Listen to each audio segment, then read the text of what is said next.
Presentation is on meditation. So first thing is, what do people, how many people here practice meditation? One, half and half. I do a little bit, not much. I do. And what do you think of when you hear the word meditation? Like, what's the first thing you think of? Relax. Relax. Take a deep breath. Take a deep breath. Be still. Fall asleep. Fall asleep. That's what usually happens right there. Do you? Yeah. Anything else? So first thing we're going to start with, what is meditation? So it's interesting because instead of what John was saying, so meditation is a practice where an individual uses a technique to train their attention. It's too dark in here. And awareness. To achieve a mentally clear and emotional calm and stable state. And so mindfulness is meditation, focusing their mind on a particular object, thought, or activity, such as your breath. So that is all what meditation encompasses. And a lot of people have this idea that meditation means sitting down and just doing nothing, and having to have your brain always clear of thoughts. And I think part of it is just recognizing as you're trying to relax and meditate that a thought comes in, recognize you have a thought that's not focused on your breath anymore or the object you're thinking about, and just allowing that to happen and move on, and just go back to trying to do the breath or the focusing on the object of whatever your practice was. And it is a practice, so you have to continually do it to get better at it, like anything else. So why do we use meditation? There's been a lot more research on the use of meditation, and even as what Sarah said is, I forgot about that. That's one of the reasons why we use it, because punching people in the face is just not allowed. So instead, we want to have more of a relaxed state of being. And there has been a lot of research on meditation and the usefulness of it, and it does actually change the chemistry of the brain. There's been a lot of work with adults. There was a study done at Harvard University in 2011, and just in 8 weeks of meditation and teaching adults it actually changed the brain chemistry when they did MRIs. And it works for anxiety, addictions, concentration, depression. So those are the various areas that they're using it for. So it improves all these things. So when we think about this, that adults are doing, and we think about what this could be doing for children, and their brains are still developing, that for them it can be more powerful, because it allows them to learn how to relax, calm, focus. And meditation doesn't have to be long. It's just you just can do 2 or 3 minutes within the context of your classroom, and it's helpful for children. And a lot more schools are starting to do this on a regular basis. Now some of the teachers here are actually trying to do that. And when you hear kids talk about it, when I've watched some videos at my SEL training over the summer, they really talked about how it really helps them feel calmer inside when they just take a moment. So I'm going to talk about some of the different options on how we've used meditation here at Johnson Middle School, how we've used it individually with kids, some teachers. I know Mandy has used it. A student has even, talked about how helpful that has been for her. So the first thing that we'll talk about is this app. It's called Breathe. It's actually one of the apps that I use mostly with a student, or any student that comes to me that's anxious. So it takes you through a series of steps. So this is, the first screen that you'll see, the second one, stop, breathe. You'll be able to check in with how the student's feeling physically. So there's great, good, meh, or rough. And you choose, or the student chooses, what exactly they're feeling. Physically, you do the same for them mentally, great, good, meh, or rough.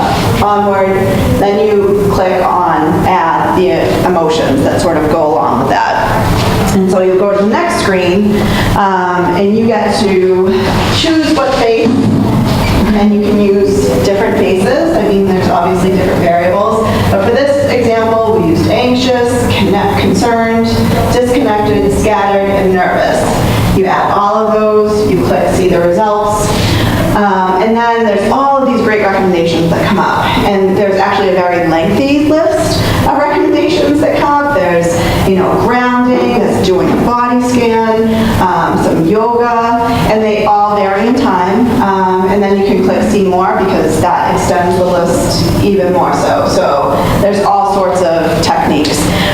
The one that we're going to do today is part of Breathe, and we're just going to do a 3-minute mindful breathing. So hopefully, Mindful breathing. Close your eyes and rest your hands on your knees. Bring your attention to the touch of your body on your seat. Feel the weight of your body on your chair or cushion. Make sure that your back is straight and that you're comfortable.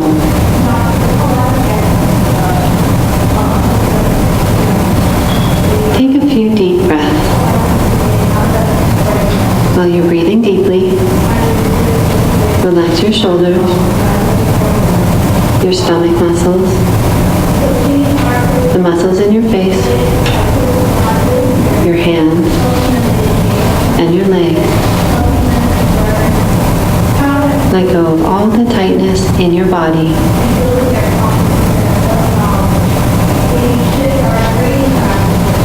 Now bring your attention back to your breath. Notice what it feels like as it enters through your nose, goes down through your throat, filling your lungs, and back out through your nose. Notice your stomach and chest rise and fall each time you breathe in and each time you breathe out. And just allow your breathing to be natural and relaxed.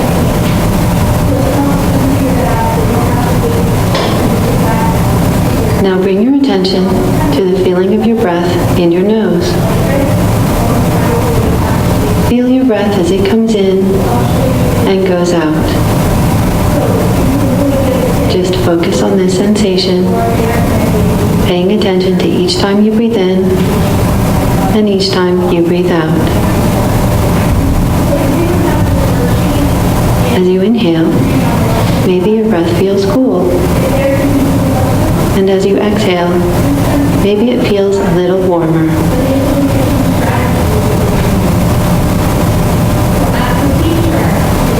When your mind wanders, or if you become distracted, just notice what's going on in your head, and then gently bring your attention back to your breath, going in and out.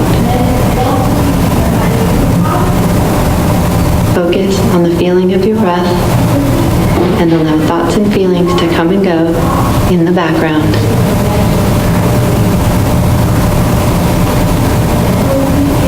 Now gently bring your attention back to the touch of your body on your seat and open your eyes. all right, so that is just, one of many examples that I've used with a student. Certainly, you can skip all those steps. Say, you do have a test in the class and you just want a general sort of 2-minute or 3-minute meditation. You can skip through those steps. You'll see on the screen of the app, skip step.